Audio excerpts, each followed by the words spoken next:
This presentation will help you write the first essay. First of all, always stay within the word count range. Write at least 100 words, but no more than 300 words. If you don't fall within this range, you will lose points. This assignment is worth 30 points, and the due date is on the calendar. Get used to the calendar because it can guide you with when the various assignments are due. You will always want to write an outline first. You'll want to write multiple rough drafts. However, you only submit the final version.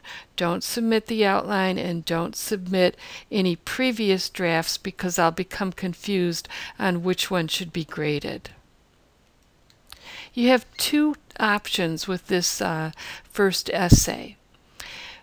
You need to describe or tell a story about an inanimate object. You can't use a pet, you can't use a person as that focus for the essay. It has to be an object. It could be a car, an iPad, a smartphone, a high chair, a basketball, your garden, anything you like, except that it can't be human or an animal. Option 1 is creative. You're telling a story, giving the object a personality. Option 2 is more objective. If you're going to be an accountant or an engineer, you may want to practice writing objectively. This time around, you don't need to give the object a personality or tell a story.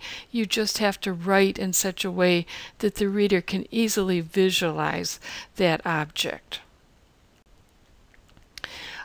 I need you to read about plagiarism in the syllabus. Don't use any articles, books, websites, essays that people write for you. I put everything through Turnitin.com, and this plagiarism database will detect plagiarism. A friend may say, oh, use my essay. It'll probably be in the Turnitin.com database, and the reason, well, I should say the second most common reason for failing my course is to plagiarize. The first reason is students simply don't turn in the work, but don't do any cutting and pasting, don't buy essays, write your own work. You will be writing for an audience. The point of view is going to be important. For this first essay, you can use first, second, or third person point of view, and you could use the I, me, you pronouns. That's first person. You're telling it from your vantage point, the way you see it. You could use second person pronouns, you and your. You can talk directly to the audience. There's a lot of flexibility here. However, in the future, you'll be using the third person point of view. So that's where you use words like he, she, it, and they, and you examine something in a more objective, less personal manner. For this essay, your audience will be college-educated adults, but you can use any sort of tone you want. It could be serious, could be whimsical, humorous. You can decide for this first essay. As far as choosing words, normally in college we choose very formal words, but this assignment again can be more informal. But being informal doesn't mean you can make grammatical mistakes or spelling mistakes. It still has to be accurate and correct with respect to the writing. You will also want to paragraph effectively. You'll need at least 2 paragraphs.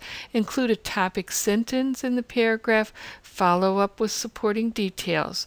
When you change to a different topic, start a new paragraph. For example, if you're describing a garden, you might want to describe the flowers in the garden, and you might want to describe the vegetables if you have a combined garden. If you describe a car, you might want to do a paragraph on the interior, a paragraph on the exterior. If you're describing a basketball that you use to win the game, you might want to describe how that basketball feels before you win the game and how it feels when you're standing there and everyone is cheering. There just has to be a logic to it. As for the format, I want you to check the guidelines on the assignment sheet. It has things like writing the international date format. That means you start with the day, then the month, and then the year, and you have no punctuation in it, no commas. If you learn these basic formatting guidelines, for example, double space, use 1-inch margins, use indented half-inch indentations for your paragraphs. If you learn this kind of thing now, it'll be easier for you when you take a more advanced course that requires MLA or APA. Now, if you have questions, call the number on the syllabus, and that's good 7 days a week, Monday through Sunday, 9 a.m. to 9 p.m. if you need to know something right away. You can also email for a quick response, brenderl, not brender1, @macomb.edu.